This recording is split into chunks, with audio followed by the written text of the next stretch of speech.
ईसा मसीह में प्रिय माता पिताओं, भाइयों बहनों और बच्चों, आज हम संत मत्ती के अनुसार हमारे प्रभु ईसा मसीह का पवित्र सुसमाचार अध्याय 8 वाक्य 1 से 4 पर मनन करेंगे।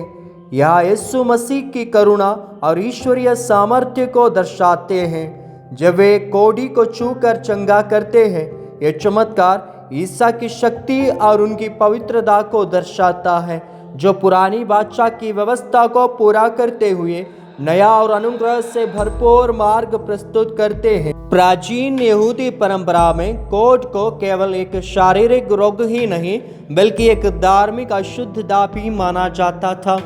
लेवियों का ग्रंथ अध्याय 13 और 14 में कोढ़ से ग्रसित व्यक्ति को समाज से बाहर रखा जाता था और वे अशुद्ध अशुद्ध कहकर पुकारते थे ताकि कोई उनसे संपर्क ना करे। यहूदी समाज में कोढ़ी का स्पर्श करना धार्मिक नियमों के अनुसार व्यक्ति को अशुद्ध कर देता था। जब वह पहाड़ से उतरा तो बड़ी भीड़ उसके पीछे होली। ये पहाड़ वही स्थान है जहाँ ईसा ने धन्य वचनों को सरमन ऑन द माउंट का प्रचार किया था। पहाड़ से उतरकर वे अपनी शिक्षा को कर्मों में परिणित करते हैं, यह दिखाते हुए कि उनका संदेश केवल शब्दों तक सीमित नहीं है बल्कि वास्तविक जीवन में करुणा और प्रेम के कार्यों में प्रकट होता है। यहाँ कोढ़ी ईसा के पास आता है और कहता है, प्रभु यदि आप चाहें तो मुझे शुद्ध कर सकते हैं। यह वाक्य दो महत्वपूर्ण बातें सिखाता है। पहला, विश्वास। कोढ़ी को पूरा भरोसा था कि ईसा उसे चंगा कर सकते हैं। विनम्रता, वह आदेश नहीं देता बल्कि ईसा की इच्छा पर खुद को छोड़ देता है। वचन में लिखा है, यीशु ने हाथ बढ़ाकर उसे छू लिया और कहा, मैं चाहता हूं तू शुद्ध हो जा। और वह तत्काल शुद्ध हो गया।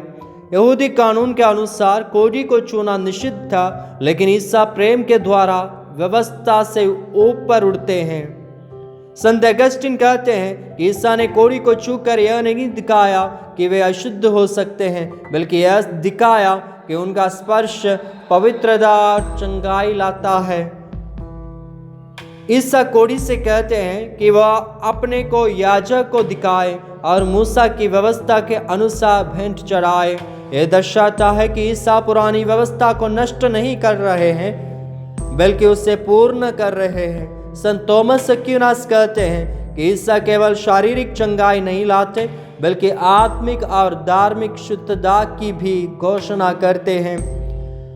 संत पोप बेनेडिक्ट 16वें ने देयुस कैरितास एस्ट में लिखते हैं कि ईसा का प्रेम केवल शब्दों में नहीं बल्कि कार्यों में प्रकट होता है। संत पापा फ्रांसिस ने भी कहा कि ईसा की करुणा उन लोगों को छूती है जिन्हें समाज अस्वीकार कर देता है, और यही सच्ची क्रिस्तीय प्रेम का उदाहरण है।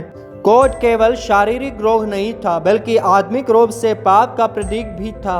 जब हम पाप में होते हैं तो हम भी आत्मिक रूप से कोढ़ी बन जाते हैं, लेकिन जैसे ईसा ने कोढ़ी को शुद्ध किया वैसे ही वे हमें भी अपने अनुग्रह द्वारा शुद्ध कर सकते हैं।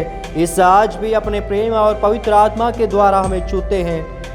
प्रार्थना के द्वारा हम उनके प्रेम को अनुभव कर सकते हैं।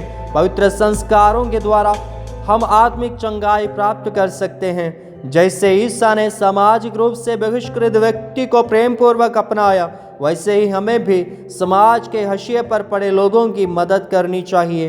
यह चमत्कार केवल ईसा की शक्ति का प्रदर्शन नहीं है बल्कि उनके अनंत प्रेम और करुणा का एक प्रकाशन है।